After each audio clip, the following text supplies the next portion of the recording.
Hello my dear students. So today we are going to study next question of this practice set 3.1, that is question number 4. हा fourth question आपल्याला study करायचा आहे बघा. थोडासा आता ह्या टाइपचा क्वेश्चन येत नाही एक्झाम मध्ये, मी तुम्हाला नंतर सांगणार आहे एक्झाम साठी कोणते महत्त्वाचे असतात. पण सध्या तर सगळ्याची आपल्याला प्रॅक्टिस करायची बघा. तर फोर्थ क्वेश्चन काय आहे तो एकदा समजून घ्या. काय दिले बघा, थोडंसं जरा त्याला वेळ लागेल तुम्हाला समजायला, पण एकदा कळलं की मग अवघड नाही वाटणार. काय दिले, what is the distance between two parallel tangents of a circle having radius 4.5 cm? Justify your answer. बघा, एक असा सर्कल दिलाय, there is one of the circle, in this circle this is one of the tangent and this is another tangent. अशा दोन tangent दिलाय बघा. ही एक tangent आणि ही दुसरी tangent. दोन tangent दिलाय. The name of tangent is AB and CD. See, this is AB and this one is CD. AB and CD, two tangents are given. First point of contact is M. हा M point आहे आणि इथे N point आहे बघा. M आणि N, आणि मग इथे जो आहे तो सेंटर O आहे बघा. O is the center असं दिलंय. आता आपल्याला काय करायचं बघा, ते म्हणताय की radius of the circle, radius is equal to 4.5 centimetre बघा. ह्याची रेडियस किती दिली आहे, radius is equal to 4.5 centimetre. ते म्हणतात find the distance between this two parallel tangents. या दोन पॅरललच्या टँजेंट आहेत त्यांच्यामधलं डिस्टन्स किती. आता तुम्हाला कळलं पाहिजे. तुमच्यापैकी काही जण म्हणतील सर ह्याच्यात काहीतरी, आणि नंतर तुम्ही काय म्हणणार, रेडियस 4.5, ही 4.5, ही 4.5, म्हणजे किती आलं 9. 4.5 into 2 किंवा 4.5 plus 4.5 9 येतं. मग तुम्ही बरेच जण सांगतील की हे 9 आहे, पण त्यांनी म्हटलं जस्टिफाय. ते जस्टिफाय करा. कसं काय, त्याचं जस्टिफिकेशन द्या. तर तुम्हाला काय करावं लागेल, या दोन्हीमधलं हे जे आहे हे परपेंडिक्युलर डिस्टन्स हे प्रूव्ह करावं लागेल. म्हणजेच काय, तुम्हाला काय करावं लागेल, हा MON हे कोलिनियर दाखवायला लागतील. हे कोलिनियर, हे 3 पॉइंट्स कोलिनियर आहे आणि हे 90 डिग्री, इथे 90, इथे 90 डिग्री आहे, हे दाखवावं लागेल. मग तुम्हाला हे सांगते की MEN हे किती आहे, 90. नंतर ते शेवटी पहिलं काय सांगावं लागेल, हे कोलिनियर आहे. पहिलं तुम्हाला हे 90 डिग्री, हे 90 डिग्री असं, आणि नंतर हे कोलिनियर आहेत हे तिन्ही. म्हणजेच काय, हे का बरं कसं करावं लागतं बघा. समजा ही आणि ही पॅरलल लाईन, मग ह्याच्यातलं डिस्टन्स हे पण असू शकतं, ह्याच्यातलं डिस्टन्स हे पण असू शकतं, बरोबर आहे की नाही. किंवा ह्याच दोन लाईन मधलं डिस्टन्स बघा बरं, ह्या दोन पॅरलल लाईन, इथून एखादा असं घे, मग काय एवढं डिस्टन्स आहे त्याच्यामधलं, किंवा एवढं आहे का की एवढं आहे, कळतं का आपल्याला डिस्टन्स काय. मग समजा दोन भिंती, ही आणि ही भिंत, दोन्ही मधलं अंतर आपण कसं काढतो, इथून त्या कोपऱ्यात जातो का, असं नाही, आपण परपेंडिक्युलर डिस्टन्स घेतो. हे तसं या दोन मधलं अंतर फक्त हेच येईल, हे एवढं असं, हे म्हणजे हे काय परपेंडिक्युलर, हे सुद्धा perpendicular. This perpendicular distance is taken as the distance between this two parallel lines. ह्यालाच त्या दोन पॅरलल लाईन मधलं अंतर म्हटलं. कळलं सर्वांना. तसं मग आता ह्या दोन पॅरलल लाईन मधलं अंतर असं असं कोणी घेईल कसं, पण आपल्याला काय सांगायचं, हे परपेंडिक्युलर डिस्टन्सेस, त्याचं दोन्ही मधलं distance between those two parallel lines असं आहे. म्हणजेच हे परपेंडिक्युलर दाखवावं लागेल. पहिली गोष्ट इथे 90, इथे 90, म्हणजे परपेंडिक्युलर दाखवावं लागेल हे, आणि नंतर ही कोलिनियर पाहिजे, म्हणजे ही पूर्ण एकच लाईन आहे आणि हा 90, इथे 90 असं. कळतंय. मग सगळ्यात पहिलं तर आपण काय करूया, draw segment OM and ON. कळलं का काय करायचं आपल्याला बघा. इथे म्हणायचं draw segment OM and ON, segment OM and segment ON. हे OM आणि ON ड्रॉ केलं, पहिली गोष्ट झाली. मग देअरफॉर अँगल OM इथे बघा, मी हे ड्रॉ करून देतो.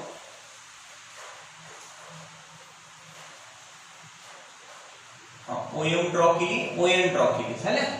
मग आता इथे अँगल OMA आणि angle ONC, angle OMA is equal बघा, OMA equal to ONC, angle ONC, angle ONC is equal बघा, OMA ONC, ह्या दोन्हीमधलं हे OMA आणि ONC हे अंतर, ह्याचं मेजर किती, हे 90 आणि हे पण 90 इज इक्वल्स टू 90 डिग्री. पण रिझन काय, OMA equals to ONC, these two angles are 90 degree, but what is the reason? Reason is that tangent theorem.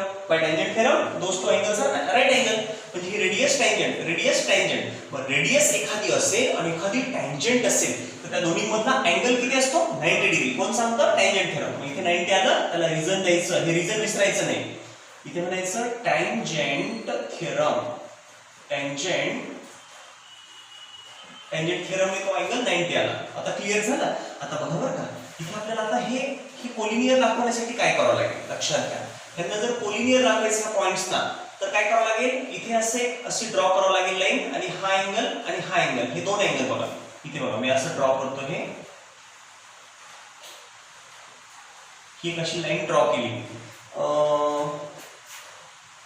Draw केलेल्या लाईनला आपण PQ नाव देऊ. P आणि इथे Q असं नाव देऊ. तर आपल्याला काय करायचं आता बघा, ही ड्रॉ केलेली लाईन ना, इथे हा अँगल आणि हा अँगल लक्षात घ्या. हा वाला अँगल आणि हा वाला अँगल, हे दोन अँगल आपल्याला दाखवायचे.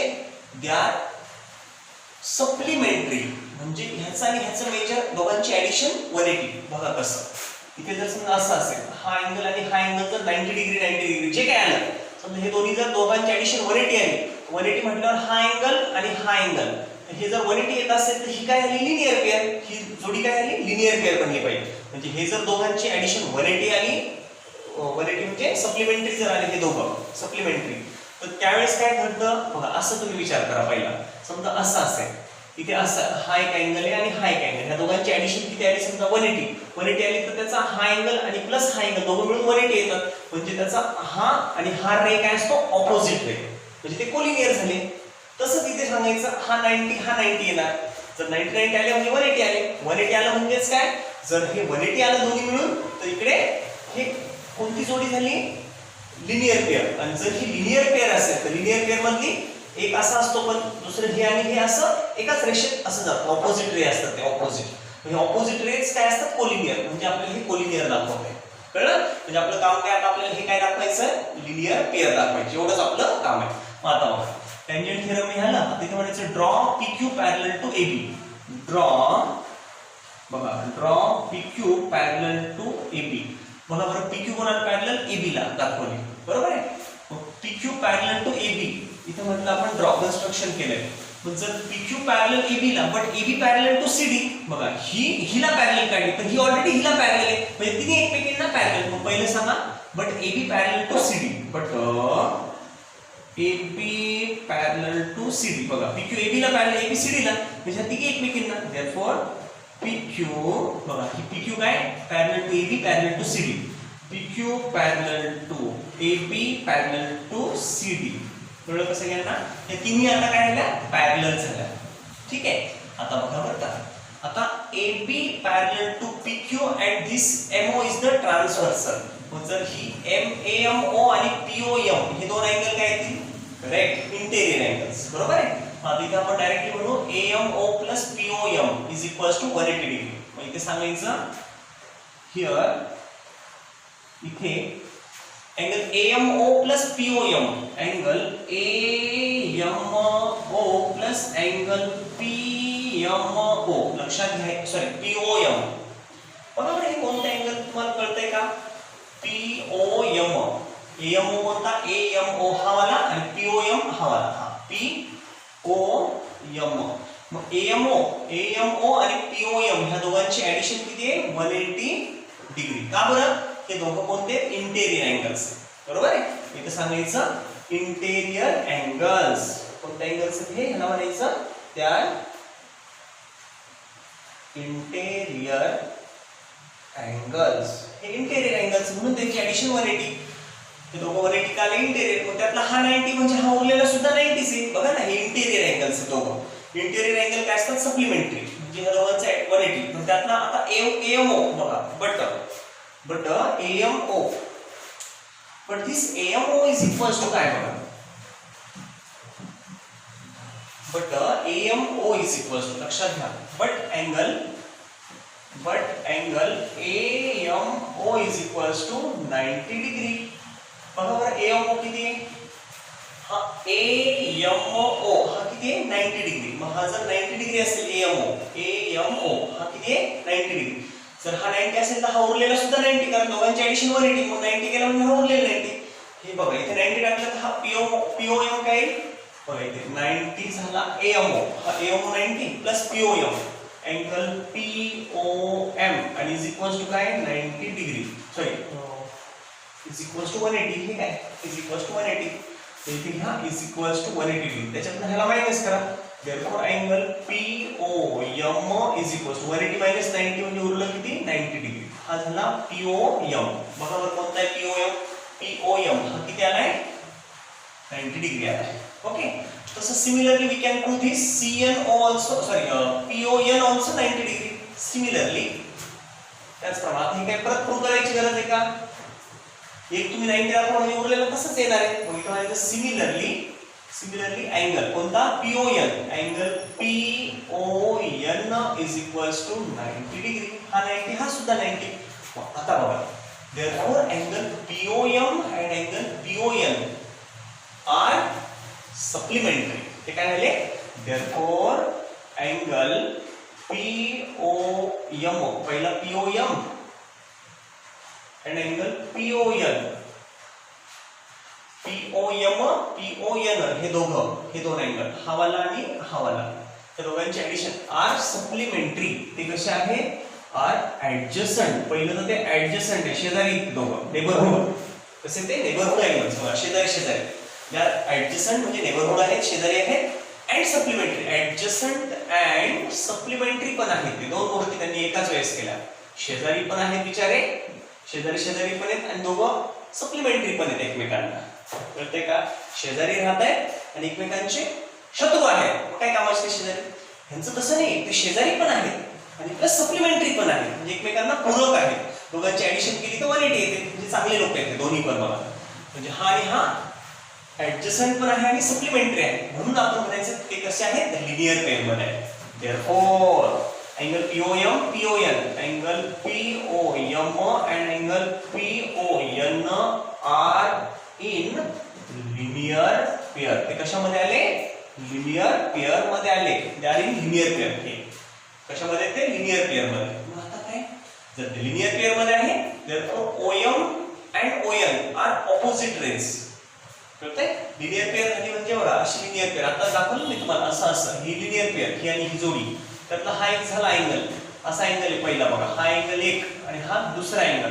तर ह्या दोन अँगल मधला हा आणि हा ऑपोजिट रेज आहेत ना. मग जर ते ऑपोजिट रेज असतील हा आणि हा ऑपोजिट म्हणजे ते कोलिनियर. इथे म्हणायचं POM and PON are linear pair. ही जर लिनियर पेअर असेल therefore angle point MON are collinear. therefore ही जर लिनियर पेअर असेल कळलं का तुम्हाला? ही जर लिनियर पेअर जर असेल ही लिनियर पेअर तर OM आणि ON are opposite rays. OM आणि ON ऑपोजिट रेज तुम्ही सांगितलं नाही सांगितलं तरी चालेल पण मला असं वाटतं तुम्हाला कळण्यासाठी लिहा. therefore हे जर लिनियर पेअर आली तर OM आणि ON therefore रे बघा ना OM रे हा OM आणि हा ON ऑपोजिट झाले ना. हा तिकडे चालला हा इकडे चालला. OM and ray ON are opposite rays. ते कसे आहेत ऑपोजिट रेज आहे. Opposite rays. जर हे ऑपोजिट रेज असतील therefore MON are collinear. therefore points MON बघा पॉइंट्स कोणते MON आर कोलिनियर. हे पॉइंट्स कसे आहेत आर कोलिनियर. हे MON हे तिन्ही कसे आहेत कोलिनियर पॉइंट्स आहेत.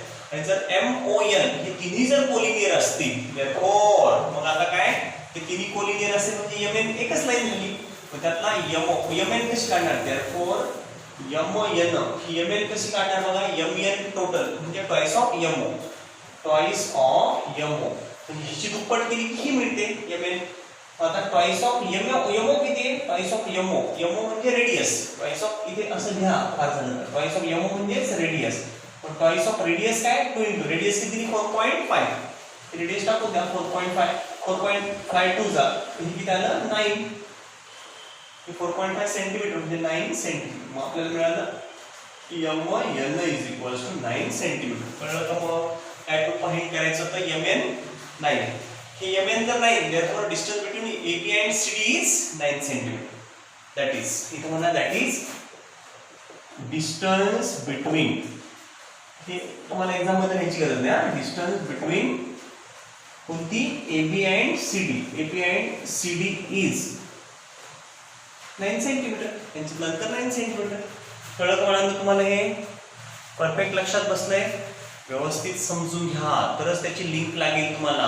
परत बघा ते फक्त तुम्हाला एकच काम करायचं काय, त्या तिघांना कोलिनियर दाखवायचं हे आणि हे परपेंडिक्युलर डिस्टन्स.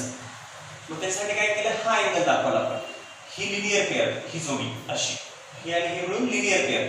म्हणजे ते ऍडजसंट पण अँगल आहेत, शेजारी शेजारी पण आहेत आणि सप्लिमेंटरी, म्हणजे त्यांची दोघांची ऍडिशन 180 आली म्हणून ते लिनियर पेअर झाली. ही एक आणि ही एक रेषीय जोडी झाली, त्याला मराठीत रेषीय जोडी लिनियर पेअर म्हणतात. मग लिनियर पेअर मध्ये काय, हे एक तर कसंही असेल, पण इकडचा ह्या अँगलचा हा आणि ह्या अँगलचा हा, हे दोघं कोलिनियर असतात. हा इकडे जातो, इकडे ऑपोजिट रेज कोलिनियर असतात. हे जर कोलिनियर म्हणजे हे सगळे कोलिनियर, MON हे कोलिनियर आलं म्हणजे हेच डिस्टन्स जे आहे ह्या दोन्हीमधलं हे डिस्टन्स आलं असं. That is the distance between this two parallel lines. फारसं हे अशा टाइपचे एक्झामला नाही विचारत, पण माहित असू द्या तुम्हाला, जे दिले ते आपण करतोय. चला आता नेक्स्ट आपल्याला बघायचंय touching circles and theorem of touching circles. बघा टचिंग सर्कल्स, टचिंग म्हणजेच काय, एकमेकांना टच करणारे. Touching circles, touching circles. आता टच कसे करतात बघा, आपण एखाद्याला टच केलं, टच करणं म्हणजे काय, स्पर्श करणे. टच करतात हे सर्कल एकमेकांना, म्हणजे असं बघा, असा हा पहिला सर्कल आणि दुसरा सर्कल असा एकमेकांना टच करतात. एकाच पॉइंट मध्ये ते असे टच झाले, टचिंग म्हणायचं त्यांना. म्हणजे असं असं असं फिरते, दुसरं असं असं फिरतं, एकमेकांना असे टच होऊन जातात, असे असे टच होत आहेत, बरोबर. Touching circle. पण टचिंग मध्ये दोन टाइप आहेत. पहिलं झालं हे एक्सटर्नल टचिंग सर्कल्स आणि दुसरे आहे इंटरनल टचिंग सर्कल्स. बघा इंटरनल मध्ये कसं, this one is the circle and here inside there is another circle like this and they are touching to each other internally. हे एकमेकांना आतल्या बाजूने टच करताय बघा इथे असं एकाच पॉइंट मध्ये. इथे बघा, इथे हे बाहेरून टच करताय, इथे आतून टच करताय हे सर्कल, कळलं. हे झाले externally touching circles, internally touching circles. Okay. आता बघा बरं कळालं ह्याच्यामध्ये काय सांगायचं त्यांना, टचिंग सर्कल्स नेमकं काय असतं. हे झाले टचिंग. त्याच्यात आणखी एक प्रकार आहे इंटरसेक्टिंग सर्कल्स. इंटरसेक्टिंग कसे राहतील बघा, जसे हे एकमेकांना टच करताय फक्त असं आणि हे इथे असं टच करताय, म्हणजे एकच पॉइंट आहे टच करणार.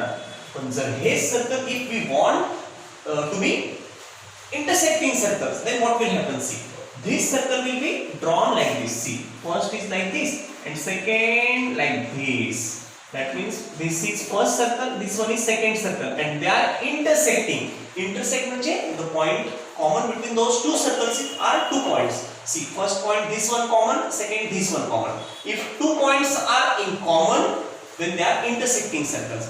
Here only one point is common between those two circles, therefore they are touching circles. This is also, they are also touching circles, but these are externally touching, these are internally touching circles. Okay. आता बघा, आता ह्याच्यात theorem काय सांगतो. Theorem एक्झामला हा विचारला जात नाही, फक्त काय समजून घ्यायचं ते क्लिअर झालं पाहिजे. या चॅप्टर मध्ये फार कन्फ्युजन असतात, म्हणजे खूप मुलांना अडचण येतात, पण एक्झॅक्टली त्याच्यातलं काय विचारतात ते तुम्हाला कळणं गरजेचं आहे. त्याच्यावर जास्त फोकस करा, कारण तुम्ही जर पूर्ण चॅप्टरला जास्त हे करत बसले खूप वेळ जाईल आणि तुम्हाला कळणार नाही. बरेच मुलं खूप तयारी करतात आणि एक्झामला काय ना तेच त्यांना कळत नाही, मग त्याच्यातून त्यांची तयारी बरीचशी हे जाते.